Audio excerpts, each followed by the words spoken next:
Here with Mississippi State quarterback Blake Shapen. Is it still weird to hear somebody introduce you as the Mississippi State quarterback after 4 years as a Baylor quarterback? Yeah, I think it's definitely weird for sure. I mean, I was at Baylor for 4 years, being able to come into a new place, new faces, everything, saying that I'm the quarterback at Mississippi State is definitely, it's different. So I'm trying to, a lot of times when you transfer, you wind up going to coach you wanted to play for originally or during your recruitment. Where was Jeff? Was Jeff Lebby at Ole Miss when you were being recruited at a Shreveport? No, he was at UCF. He was at UCF. He got there the year after. When I first got to college, he got hired at Ole Miss. I think it was 2020. So did he recruit you at all for UCF or? No, so he didn't recruit me at UCF. Okay. So there was no previous relationship. Okay. Interesting. Yeah. So and you looked at Arizona State before you ultimately decided to go to Baylor. Yep.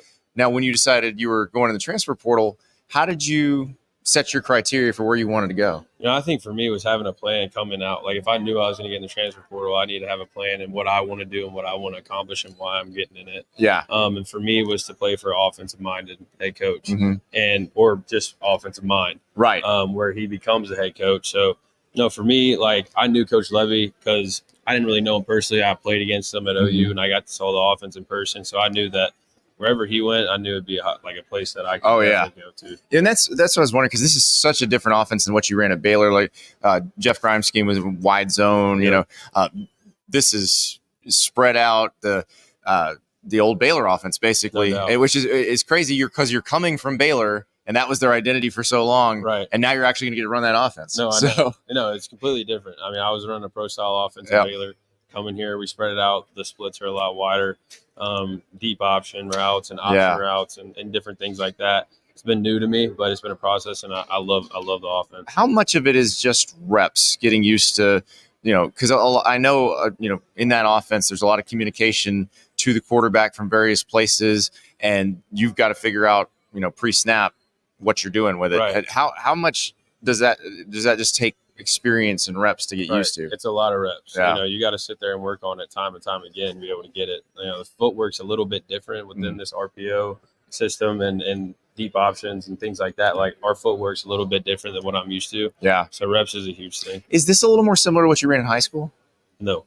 Okay, so this is all new for you. Completely new. And I mean, you mentioned you wanted to play for an offensive-minded head coach. You saw this offense when you played OU.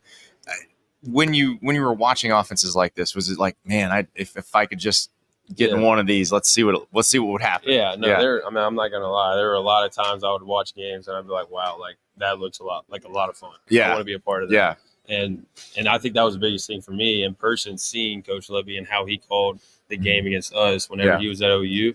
I feel like that was a big deal because I got to watch it in person, and I knew from seeing it in person I wanted to be a part of it. Have you reached out, or have any quarterbacks who've played for Coach Lebby reached out to you to kind of help explain how this works? Yeah, so I actually got to spend some time with Dylan Gabriel. Oh, good. Okay, very nice. Manny Passing Academy. Yeah. So great dude. Was able to talk about the offense, being able to, I was like, I think I texted him the other day, and I was like, what was the hardest thing for you within the offense? So just being able to like pick his mind and be able to, figure out what his answer would be has been big for me. Well, and he played in it at UCF and at OU, so he's seen it forever. 4 years. So that's about the biggest expert you can find. Yeah, no doubt. And what's the relationship like with Coach Lebby? Because obviously this is his baby. He's very hands on. Right.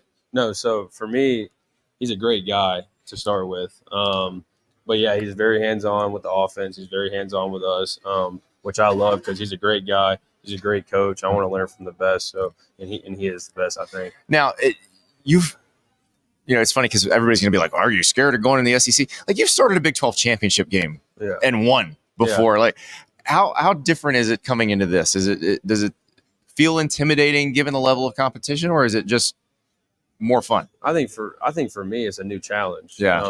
I've had a lot of challenges in the past, but I look at it as a new challenge. I'm getting to play new schools and new teams and be in different environments. Yep. So I'm looking at it as a blessing. I thank God that, I'm able to do it. So of the road games this year, where are you most excited to see in person get to play I think all of them are circle for me. Yeah. I mean, they're great environments. I heard Tennessee's pretty fun too. It's wild. Yeah, that's what I've heard. And that's what's weird about that is it's going to be this, the bones of the offense will be the same on both sides of the field. Thing. Yeah. We run the same exact offense pretty much. Yeah. From two guys who used to work together. Right. So no doubt. Yeah. And that offense, because it's funny. I remember when Baylor was running that offense, and the coaching staff wouldn't tell anybody how it worked. Right. And then now it's spread out, and OU is running it, Ole Miss runs it, Tennessee runs it, now Mississippi State runs it. So, but what is it?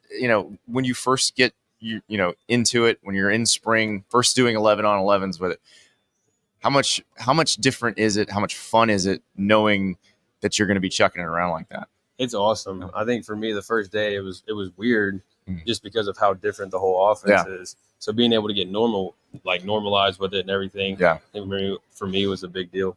But you can run the ball in this offense. That's part everybody forgets, is like when it's really working, you're running for like 400 yards a game. Yeah, that's the biggest thing. People, they'll see the passing yards, but they don't see the rushing yards, and the rushing yards are just as high as the passing.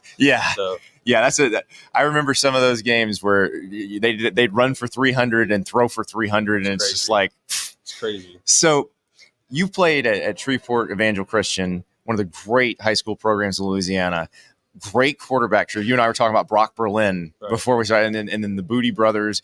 What is it like when you're in a lineage like that? When you get into a position where there have been so many great guys in the past? I think for me, it's just recognizing its greatness. Like, there's a lot of greatness that has came through Evangel. I don't think it's an expectation or anything that I need to live up to or anything, but I feel like for me, just understanding like the expectation of what it takes to be a great quarterback was big for me. And it's pretty cool to like realize like how many great quarterbacks came through Evangel. Yeah. And is there pressure, like, even because people always assume there's pressure at the college level, but I'd imagine when you get the starting job at a place like that, there's plenty of pressure there too. Oh no, there's a pressure for sure to win, and there's expectations to win every single year, because that's what's expected. How much did that help you when you got to college and then had all eyes on you? Because like you took over, you had to take over at the end of that Big 12 championship season because Bohannon was hurt, and then you become the starter.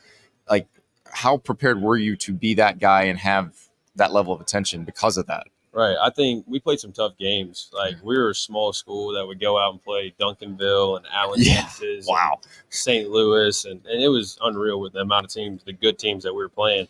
So I think it got me ready to go into college and be able to be in big time moments a little bit. Obviously, it's not the same, but it was able to get me ready for it. And I'm blessed that I got to go to Evangel. Favorite thing you've discovered in Starkville so far? Favorite thing? I don't know if there's a favorite thing. I know the food's unbelievable. Oh yeah. Where are we eating? Two Brothers. Oh, I love Two Brothers. Two Brothers is amazing. Yes. Two Brothers smoked meats, everybody. Smoked chicken Cotton wings. District. Yes. Smoked chicken wings are fire. Oh yeah. So good. There's an appetizer there. There's some kind of I'm trying to remember now. I haven't been there in a little because I remember going there right when they opened. I don't know. And it was just I get the smoked wings and the patty melt. The patty melt. Oh, the patty melt is very good. Wow. Yeah. Okay. All right. Now I'm hungry. Blake, thank you so much. Yes, appreciate it. Yes, sir. Thank you. Thank you so much for watching. Just a reminder, subscribe to this channel right here so you never miss an episode of Andy Staples On 3. And oh, by the way, watch all the other great videos on the On3 Sports YouTube channel.